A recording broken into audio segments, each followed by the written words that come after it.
அவர் பொற்கரங்களால் எனக்கு சாலை அணிவித்தால் மறக்க இயலாது. நீ நெய்வேலி வந்தால் எனக்கு கூட பிறந்த எங்க அண்ணன் ஒருத்தர் எனக்கு இருக்கார் என்கின்ற பெருமையோடு வருவோம், செல்வோம் உரிமையோடு. அப்படியேப்பட்டவரை வாழ்த்துகின்றேன். என் அன்பு தம்பி திராவிடன். நாங்க வியட்நாம்ல தமிழ் மாநாட்டில் நானும் அன்பு எங்க அண்ணன் திருமாவளவன் கூட பயணிக்கும் போதெல்லாம் திருமாவளவனை பத்தி கூட நான் பதிவு பண்ணுவேன். ஒரு குழந்தை உள்ளம் கொண்டவர். திராவிடன் தமிழ் மொழியும் தமிழையும் மறக்காம அந்த மொழிக்கும் மண்ணுக்கு எவ்வளவு சிறப்பு செய்ய முடியுங்கிற அந்த உண்மையான உள்ளத்தோட போராடிட்டு இருக்கிறாரு.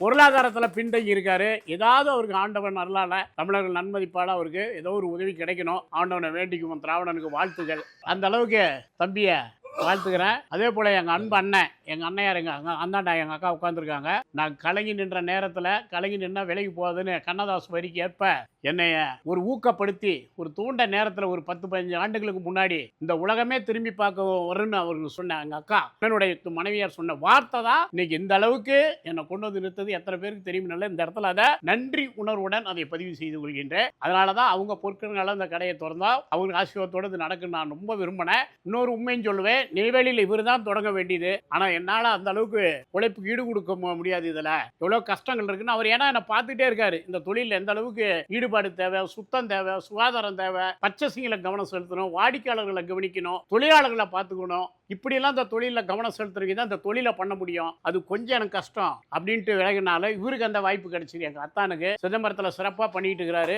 இன்னும் சீரும் சிறப்பமாக பண்ணணும், இன்னும் பேரை தூக்கி நிறுத்தணும். தொழில் தொடங்குவது முக்கியம் இல்லை, நம்ம அந்த தொழிலை மக்கள் மனசுல கொண்டு போய் வைத்து ஒரே மாதிரி சுவையும் தரத்தையும் டேஸ்டியும் ஆர்ஆர் போல எங்கேயும் கிடைக்கல. ஆர்ஆர் தான் இன்னைக்கு தமிழகத்துக்கு மட்டும் இல்லை உலகத்துக்கு எடுத்துக்காட்டா இருக்குது. ஆர்ஆர்